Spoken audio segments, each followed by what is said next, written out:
Bonjour. Aujourd'hui, méditation, le sens de la vie. Et pour répondre, il faut aussi donner une définition de la vie. La vie, c'est ce qui est vivant.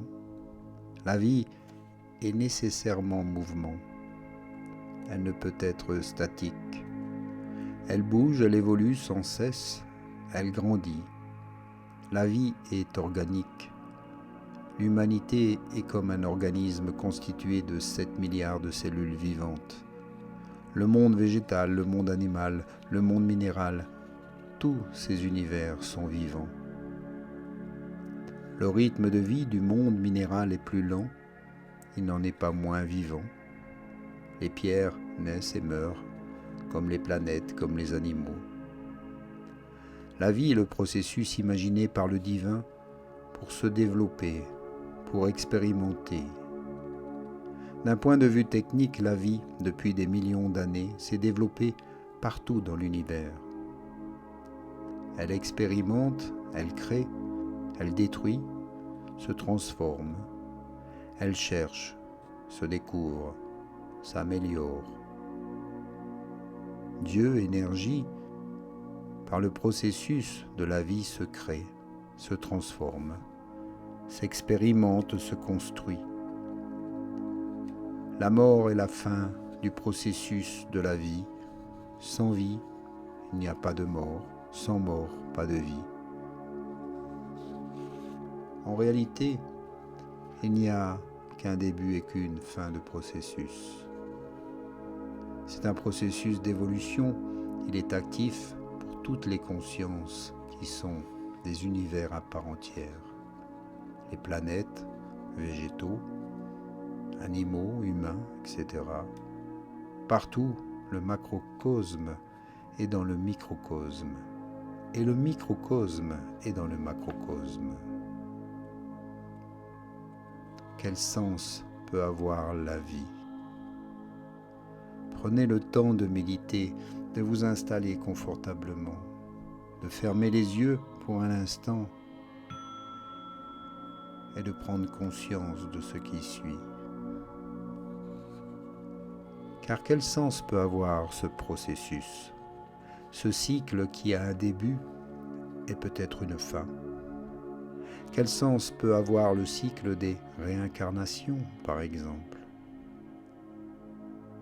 La vie est une expansion. Tout l'univers est une expansion. Et Dieu, que qu'on peut appeler force de l'univers infini, car tout est énergie, Dieu est énergie. En tant que tel, nous sommes des consciences. Et cette conscience est toujours en totale expansion. Et la conscience augmente en même temps que tous les univers s'étendent. Il y a donc un sens, une direction. Ce sens est tout simplement une croissance infinie dans toutes les directions, dans toutes les dimensions. On peut dire que le sens de la vie, c'est l'expansion de l'univers et de ses sous-univers. L'augmentation de conscience d'une cellule augmente le niveau de conscience de l'ensemble. Le sens de la vie est en partie expliqué par la théorie de l'évolution de Darwin, c'est-à-dire expérimenter, grandir, comprendre, s'adapter au milieu, se créer et se recréer en permanence. Vivre 7 milliards de vies à chaque instant, expérimenter toutes les formes de conscience. Dieu se crée et se développe sans cesse. Il se découvre à travers nous, il grandit, il s'exprime à travers nous. Nous sommes lui comme il est nous. Quel est le sens de la vie pour Dieu? Il n'y en a pas car il est la vie. La vie est une expansion. La vie est en expansion. Elle s'étend, elle progresse à chaque instant. Quel est le sens de la vie pour nous qui sommes des antennes sur pattes?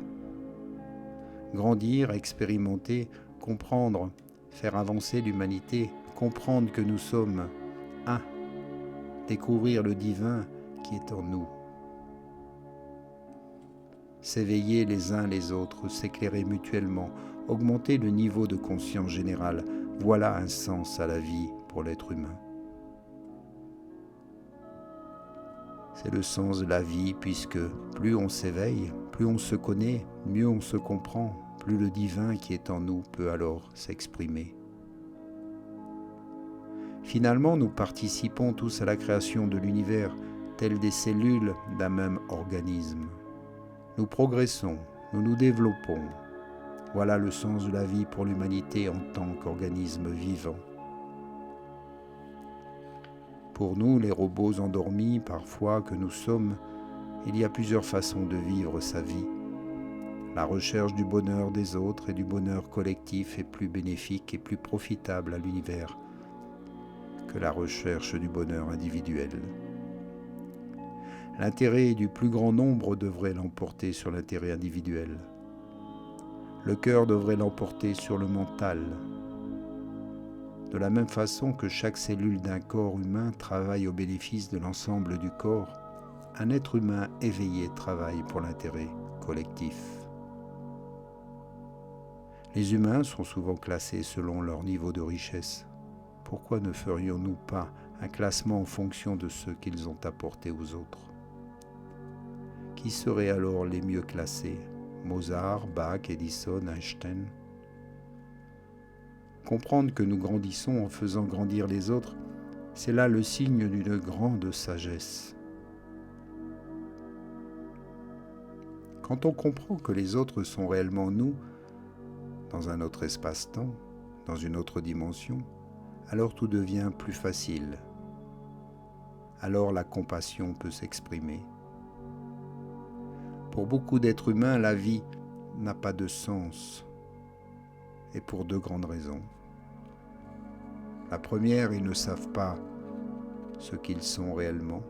Ils n'ont pas encore pris conscience de leur nature divine.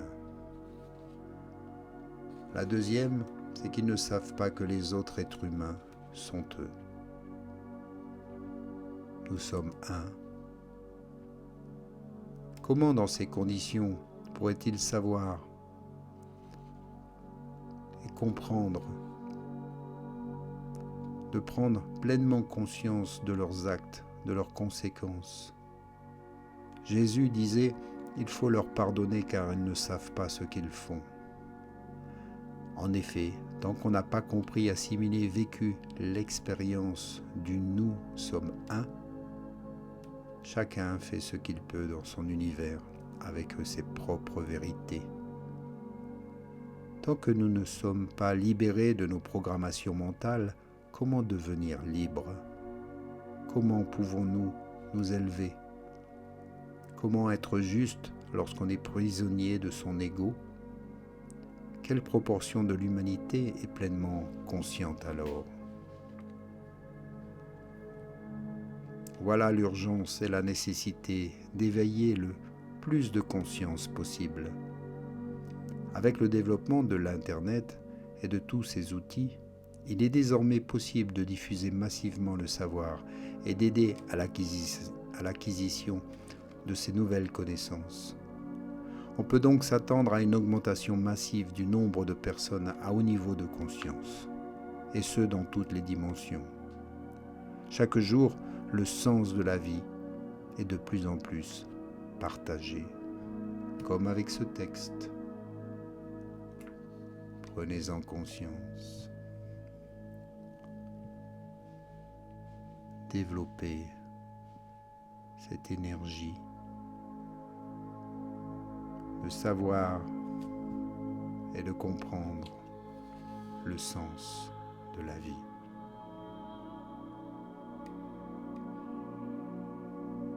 Ici, je vous remercie pour votre écoute et vos belles attentions. Et gardez de belles intentions envers la vie, envers vous-même. Namasté.